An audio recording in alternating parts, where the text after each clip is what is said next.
नमस्कार दर्शकों, हमारे कार्यक्रम में आपका स्वागत है। आज हम आपके लिए लेकर आए हैं विष्णु लीला। चलिए कार्यक्रम का प्रारंभ करते हैं। हिंदू धर्म में कहते हैं कि ब्रह्मा जी जन्म देने वाले, विष्णु पालने वाले और शिव वापस ले जाने वाले देवता हैं। भगवान विष्णु तो जगत के पालनहार हैं। वे सभी के दुख दूर कर उनको श्रेष्ठ जीवन का वरदान देते हैं। जीवन में किसी भी तरह का संकट हो या धरती पर किसी भी तरह का संकट खड़ा हो गया हो तो विष्णु ही उसका समाधान खोजकर उसे हल करते हैं। भगवान विष्णु ने ही नरसिंह अवतार लेकर एक ओर जहां अपने भक्त प्रहलाद को बचाया था, वहीं क्रूर हिरण्यकश्यपु से प्रजा को मुक्ति दिलाई थी। उसी तरह वाराह अवतार लेकर उन्होंने महाभयंकर हिरण्याक्ष का वध करके देव, मानव और अन्य सभी को मुक्त किया था। उन्होंने ही महाबली मायावी राजा बलि से देवताओं की रक्षा की थी। इसी तरह श्री हरि विष्णु ने कुछ ऐसे कार्य किए थे जिनको जन कल्याण के लिए किया गया छल कहा गया है। हालांकि यह जगत कल्याण के लिए भेद नीति थी, छल नहीं, भगवान विष्णु की लीला थी। यदि वे ऐसा नहीं करते तो कई देवी और देवताओं की जान संकट में होती। तो आइए जानते हैं श्री हरि विष्णु द्वारा रची गई लीलाओं के कुछ भाग। आज पहले भाग में हम श्री हरि विष्णु द्वारा भगवान भोलेनाथ की रक्षा के लिए किए गए मोहिनी रूप धारण करने की कथा आपको सुनाते हैं। भस्मासुर का नाम सुनकर सभी को उसकी कथा याद हो आई होगी। भस्मासुर के कारण भगवान शंकर की जान संकट में आ गई थी। हालांकि भस्मासुर का नाम कुछ और था, लेकिन भस्म करने का वरदान प्राप्त करने के कारण उसका नाम भस्मासुर पड़ गया। चलिए कथा शुरू करते हैं। पूर्व काल में भस्मासुर नाम का एक राक्षस हुआ करता था। उसको समस्त विश्व पर राज करना था। अपने इसी प्रयोजन को सिद्ध करने हेतु वह शिव की कठोर तपस्या करता है। अंत में भोलेनाथ बरसों की गहन तपस्या से प्रसन्न होकर उसके सामने प्रकट होते हैं और उसे वरदान मांगने के लिए कहते हैं। तब भस्मासुर अमरत्व का वरदान मांगता है। अमर होने का वरदान सृष्टि विरुद्ध विधान होने के कारण शंकर भगवान उसकी यह मांग नकार देते हैं। तब भस्मासुर अपनी मांग बदलकर यह वरदान मांगता है कि वह जिसके भी सिर पर हाथ रखे वह भस्म हो जाए।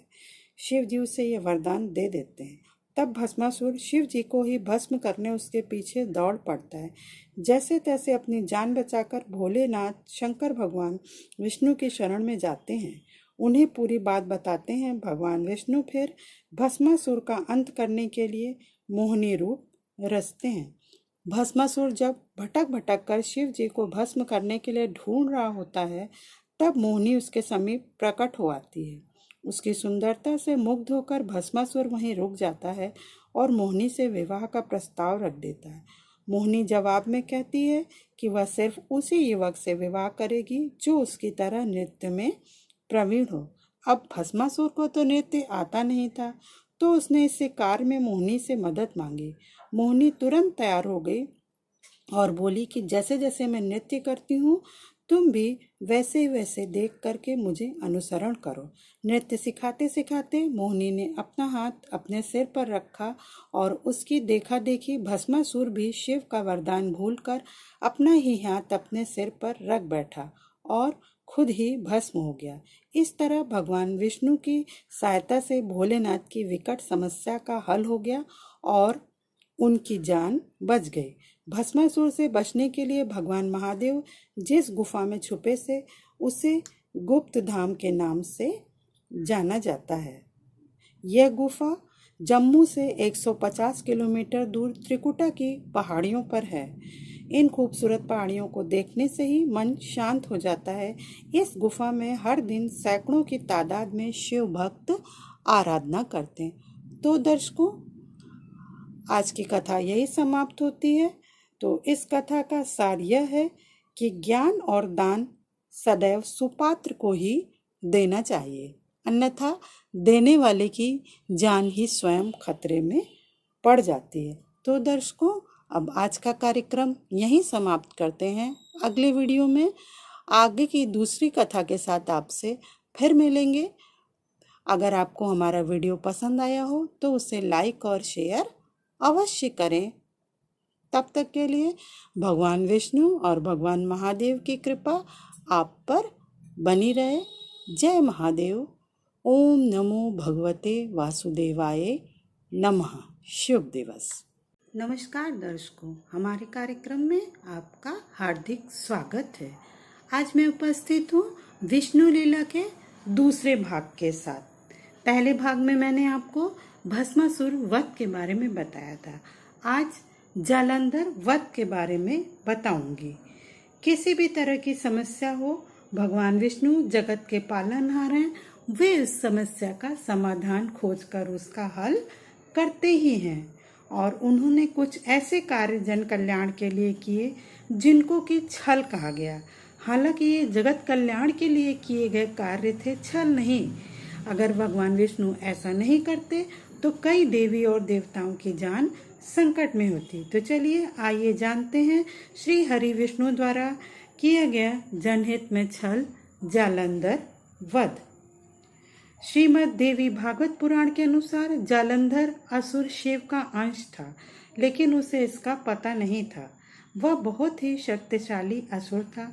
इंद्र को पराजित कर जालंधर तीनों लोकों का स्वामी बन बैठा। यमराज भी उससे डरते थे।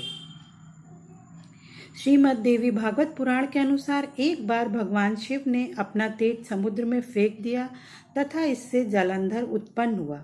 माना जाता है कि जालंधर में अपार शक्ति थी और उसकी शक्ति का कारण थी उसकी पत्नी वृंदा। वृंदा के पतिव्रत धर्म के कारण सभी देवी देवता मिलकर भी जालंधर को पराजित नहीं कर पा रहे थे। जालंधर को इससे अपने शक्तिशाली होने का अभिमान हो गया और वह वृंदा के पतिव्रत धर्म की अवहेलना करके देवताओं के विरुद्ध कार्य कर उनकी स्त्रियों को सताने लगा। जालंधर को मालूम था कि ब्रह्मांड में सबसे शक्तिशाली कोई है तो वे हैं देवों के देव महादेव। जालंधर ने खुद को सर्वशक्तिमान के रूप में स्थापित करने के लिए क्रमशः पहले इंद्र को परास्त किया और त्रिलोकाधिपति बन गया। इसके बाद उसने विष्णु लोक पर आक्रमण किया। जालंधर ने विष्णु को परास्त कर देवी लक्ष्मी को विष्णु से छीन लेने की योजना बनाई। इसके चलते उसने बैकुंठ पर आक्रमण कर दिया, लेकिन देवी लक्ष्मी ने जालंधर से कहा कि हम दोनों ही जल से उत्पन्न हुए हैं, इसलिए हम भाई बहन हैं। देवी लक्ष्मी की बातों से जालंधर प्रभावित हुआ और लक्ष्मी को बहन मानकर बैकुंठ से चला गया। इसके बाद उसने कैलाश पर आक्रमण करने की योजना बनाई और अपने सभी असुरों को इकट्ठा किया और कैलाश जाकर देवी पार्वती को पत्नी बनाने के लिए प्रयास करने लगा। इससे देवी पार्वती क्रोधित हो गईं और तब महादेव को जालंधर से युद्ध करना पड़ा। लेकिन वृंदा के सतीत्व के कारण भगवान शिव का हर प्रहार जालंधर निष्फल कर देता था। अंत में देवताओं ने मिलकर योजना बनाई और भगवान विष्णु जालंधर का वेश धारण करके वृंदा के पास पहुंच गए। वृंदा भगवान विष्णु को अपना पति जालंधर समझकर उनके साथ पत्नी के समान व्यवहार करने लगी। इससे वृंदा का पतिव्रत धर्म टूट गया और शिव ने जालंधर का वध कर दिया। विष्णु द्वारा सतीत्व भंग किए जाने पर वृंदा ने आत्मदाह कर लिया। भगवान विष्णु वृंदा के पति की रक्षा नहीं कर सके। इस पर सती वृंदा ने भगवान विष्णु को श्राप दिया कि वह धरती पर शालिग्राम यानी शिला के रूप में रहें। इस पर देवी लक्ष्मी ने वृंदा से अपने पति भगवान विष्णु को इस श्राप से मुक्त करने की विनती की। तब देवी वृंदा ने सती होने से पूर्व भगवान विष्णु को अपने समीप रहने की शर्त पर अपने श्राप को संशोधित कर दिया। देवी वृंदा के सती होने के पश्चात उस राख से एक नन्हे पौधे ने जन्म लिया। ब्रह्मा जी ने इसे तुलसी नाम दिया। यही पौधा सती वृंदा का पूजनीय स्वरूप हो गया। भगवान विष्णु ने देवी तुलसी को भी वरदान दिया कि वह सुख समृद्धि प्रदान करने वाली माता कहलाएंगी और वर्ष में एक बार शालिग्राम और तुलसी का विवाह भी होगा। भारत के पंजाब प्रांत में वर्तमान जालंधर नगर जालंधर के नाम पर ही है। जालंधर में आज भी असुरराज जालंधर की पत्नी देवी वृंदा का मंदिर मोहल्ला कोट किशिचंद में स्थित है। नमस्कार दर्शकों, हमारे कार्यक्रम में आपका स्वागत है। उपस्थित हूँ मैं विष्णु लीला के तीसरे भाग के साथ। भगवान विष्णु ने जगत के कल्याण के लिए और धर्म की रक्षा के लिए कुछ ऐसे कार्य किए जिन्हें कुछ लोग छल कहते हैं। अब तक मैं आपको विष्णु लीला के 2 भागों के बारे में बता चुकी हूँ। उपस्थित हूँ मैं आज विष्णु भगवान के मोहिनी अवतार के साथ, जिसे भगवान विष्णु ने देवताओं की रक्षा के लिए धारण किया था। तो चलिए आपको बताते हैं विष्णु भगवान के मोहिनी अवतार की कथा। देवताओं को अमृत पिलाने के लिए समुद्र मंथन किया गया था, ये तो आप सभी जानते हैं, और जिसमें भगवान विष्णु ने देवताओं की रक्षा के लिए मोहिनी रूप धारण किया था। तो चलिए जानते हैं किस प्रकार देवताओं ने अमृत के लिए समुद्र मंथन किया। एक दिन ऐरावत पर भ्रमण करते हुए इंद्र से मार्ग में महर्षि दुर्वासा मिले। इन्होंने इंद्र पर प्रसन्न होकर उन्हें अपने गले की पुष्पमाला को ऐरावत के मस्तक पर डाल दिया और ऐरावत ने अपनी सूंड से नीचे डालकर पैरों से कुचल दिया। अपने प्रसाद का अपमान देखकर महर्षि दुर्वासा ने इंद्र को श्री भ्रष्ट होने का श्राप दे दिया। महर्षि के श्राप से श्रीहीन इंद्र दैत्यराज बलि से पराजित हो गए। दैत्यराज बलि का तीनों लोकों पर अधिकार हो गया। हार कर देवता ब्रह्मा जी को साथ लेकर भगवान विष्णु की शरण में गए और इस घोर विपत्ति से मुक्ति दिलाने की प्रार्थना करने लगे। भगवान विष्णु ने कहा, आप लोग दैत्यों से संधि कर लें और उनके सहयोग से मंदराचल को अपनी मथानी तथा वासुकी नाग को रस्सी बनाकर क्षीर सागर का मंथन करें, जिससे समुद्र से अमृत निकलेगा, जिसे पिलाकर मैं देवताओं को अमर कर दूंगा। तभी दैत्यों को पराजित करके देवता पुनः स्वर्ग की प्राप्ति कर सकेंगे। इंद्र दैत्यराज बलि के पास गए और अमृत के लोभ से दैत्यों में संधि हो गई। देवताओं और दैत्यों ने मिलकर मंदराचल को उठाकर समुद्र की ओर ले जाने का प्रयास किया, किंतु असमर्थ रहे। अंत में स्मरण करने पर भक्त भयहारी भगवान पधारे और उन्होंने खेल ही खेल में भारी मंदराचल को उठाकर गरुड़ पर रख दिया। क्षण मात्र में क्षीर सागर के तट पर पहुंचा दिया। मंदराचल की मथानी और वासुकी नाग की रस्सी बनाकर समुद्र मंथन प्रारंभ हुआ। भगवान ने मथानी को धंसते हुए देखकर स्वयं कक्षप रूप में मंदराचल को आधार प्रदान किया। मंथन में सबसे पहले विष प्रकट हुआ, जिसकी भयंकर ज्वाला से संपूर्ण प्राणियों के प्राण संकट में पड़ गए। लोक कल्याण के लिए भगवान शंकर ने उसका पान कर लिया। अमृत कुंभ निकलते ही धन्वंतरी के हाथ से अमृत पूर्ण कलश छीनकर दैत्य उसे लेकर भाग निकले, क्योंकि उनमें से प्रत्येक सबसे पहले अमृत पान करना चाहता था। अभी कलश के लिए छीना झपटी चल ही रही थी और देवता निराश खड़े थे। अचानक वहां एक अद्वितीय सौंदर्यशालिनी नारी प्रकट हुई। असुरों ने उसके सौंदर्य से प्रभावित होकर उससे मध्यस्थ बनकर अमृत बांटने की प्रार्थना की। वास्तव में भगवान विष्णु ही दैत्यों को मोहित करने के लिए मोहिनी रूप में वहां आए थे। मोहिनीधारी भगवान विष्णु ने कहा, मैं विभाजन का कार्य करूं, चाहे वह उचित हो या अनुचित, तुम लोग बीच में बाधा उपस्थित न करने का वचन दो, तभी मैं इस कार्य को करूंगी। सभी ने इस शर्त को स्वीकार किया और देवता और दैत्य अलग अलग पंक्तियों में बैठ गए। जिस समय भगवान मोहिनी रूप में देवताओं को अमृत पिला रहे थे, राहु धैर्य न रख सका। वह देवताओं का रूप धारण कर सूर्य चंद्रमा के बीच बैठ गया। जैसे ही उसे अमृत का एक घूंट मिला, सूर्य और चंद्रमा ने संकेत किया। भगवान मोहिनी रूप त्याग कर चक्रधारी विष्णु हो गए और उन्होंने चक्र से राहु का सिर काट डाला। असुरों ने भी अपना शस्त्र उठाया और देवासुर संग्राम प्रारंभ हो गया। अमृत के प्रभाव से भगवान की कृपा से देवताओं की विजय हुई और उन्हें अपना स्वर्ग वापस मिल गया। तो श्रोताओं, ये थी भगवान विष्णु के मोहिनी अवतार की कथा। आपको कैसा लगे हमें अपने कमेंट करके अवश्य बताइए, और अगर आपको वीडियो पसंद आया हो तो उसे लाइक और शेयर अवश्य करें। अगले उस वीडियो में मैं फिर भगवान विष्णु के अगले विष्णु लीला के साथ फिर उपस्थित होंगी। तब तक के लिए भगवान विष्णु की कृपा आप सब पर बनी रहे। भगवान विष्णु आप सबका कल्याण करें। ओम नमो भगवते वासुदेवाय नमः। जय महालक्ष्मी माँ की जय। नमस्कार दर्शकों, डिवाइन स्टोरीज में आपका स्वागत है। हम लेकर आते हैं आपके लिए अपने सनातन इतिहास से नई नई रोचक और पौराणिक कथाएं। आज हम लेकर आए हैं आपके लिए भगवान विष्णु के लीला भाग 4, जिसमें हम आपको भगवान विष्णु द्वारा किए गए छल के बारे में बताएंगे जो उन्होंने देवताओं की जान बचाने के लिए किया था। अगर वे ऐसा नहीं करते तो कई देवी और देवताओं की जान संकट में होती। तो चलिए दर्शकों, अपने वीडियो की शुरुआत करते हैं। इसके पहले भगवान विष्णु द्वारा किए गए 3 छलों के बारे में मैं आपको पहले ही बता चुकी हूँ। उसकी लिंक इस वीडियो में मैंने सेंड कर दी है, आप उसे चाहें तो वहाँ से देख सकते हैं। और अगर आपको पसंद आए तो आप उसे लाइक और शेयर अवश्य करें। और आप कैसे वीडियो देखना चाहते हैं कमेंट बॉक्स में कमेंट करके हमें अवश्य बताएं। तो जैसा कि आप सब जानते हैं कि भगवान विष्णु ने अपना चौथा छल असुरराज बलि के साथ किया। असुरराज बलि को अपने दान का बहुत घमंड था और भगवान विष्णु ने ये अवतार उनके घमंड को तोड़ने के लिए किया। वे बहुत शक्तियों के स्वामी थे और धर्मात्मा थे। बलिदान करने में कभी पीछे नहीं रहते थे, लेकिन उनकी सबसे बड़ी खामी यह थी कि उन्हें अपनी शक्तियों पर बहुत घमंड था। खुद को ईश्वर के समकक्ष मानते थे और देवताओं के घोर विरोधी थे। उन्होंने महाबलीपुरम को दक्षिण भारत में अपनी राजधानी बनाया और आज भी केरल में ओणम का पर्व उनकी ही याद में मनाया जाता है।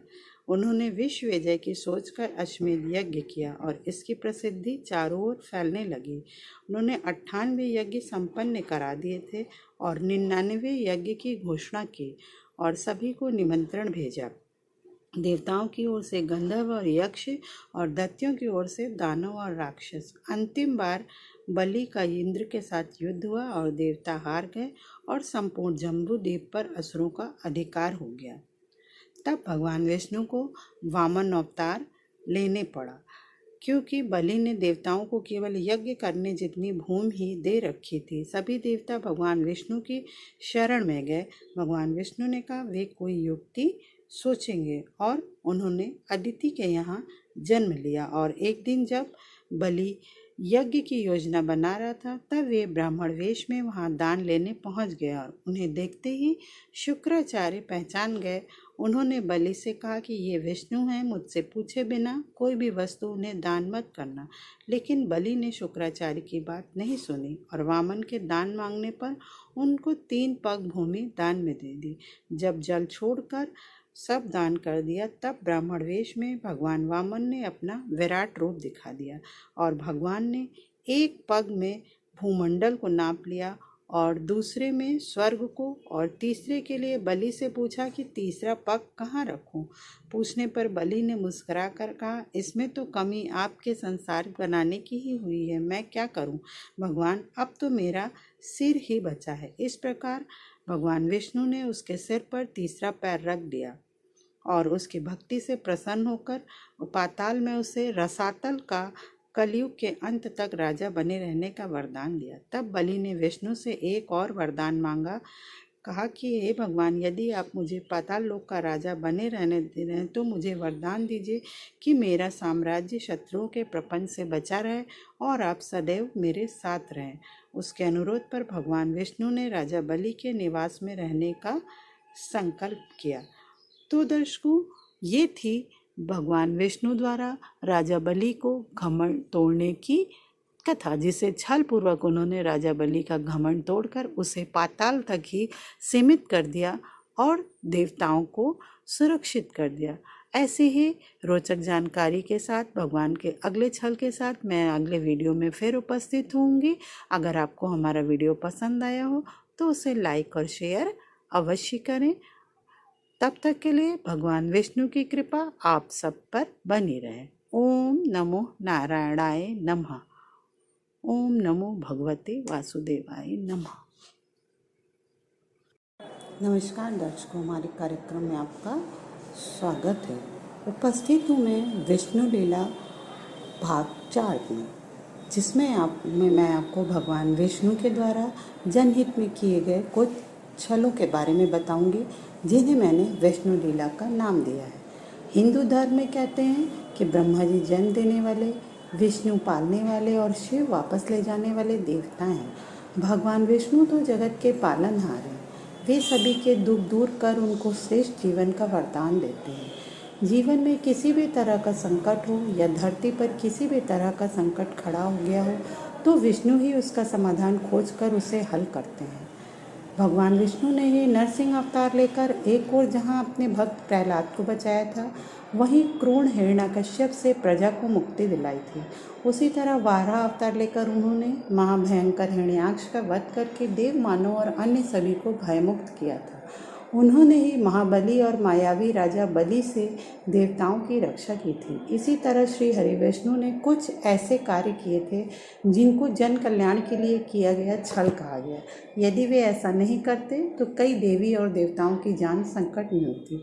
तो चलिए आइए आज के वीडियो में आपको बताते हैं कि कैसे बना बद्रीनाथ भगवान शिव के धाम से भगवान विष्णु का नाम, जिसे एक तरह से उन्होंने छल के द्वारा ही माता पार्वती से लिया था, जिसे उनके द्वारा किया गया माता पार्वती के साथ छल बताया जाता है।